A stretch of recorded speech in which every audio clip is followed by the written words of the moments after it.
Another top story tonight, early voting's over and Election Day now just 3 days away. We're still waiting to hear what the final early voting turnout looked like across the state of Texas. But Texas has already passed a major milestone in this election period. More Texans have voted in this election so far than the entire 2016 presidential election.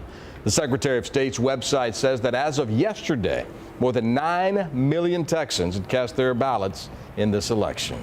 And some early voting locations just closed about an hour ago. KVUE's Mike Marute joins us now from one of the mega centers in Austin. So, Mike, with so many early voters, should we still expect pretty long lines on Tuesday?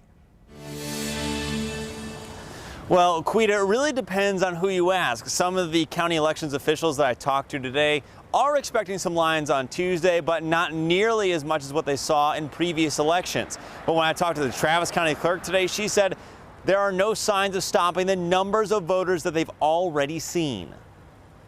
It's very likely we're going to finish up this early voting period with 600,000 voters voting. There's a lot of people voting because it is the last day of early voting. It's good to see people doing it now rather than waiting on Election Day. The last of the early voters cast their ballots on Friday.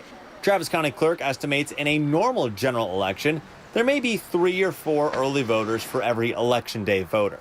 This year, Dana DeBevois is guessing that ratio may be closer to 6 or 7 early voters for every Election Day voter.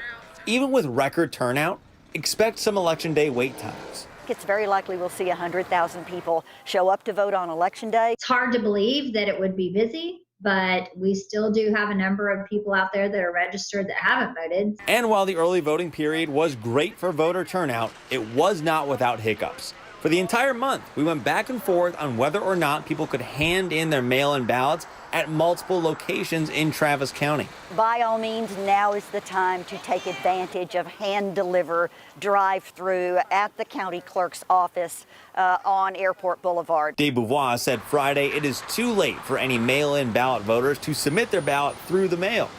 According to the U.S. Postal Service, it typically takes about 5 days to deliver a ballot with normal postage.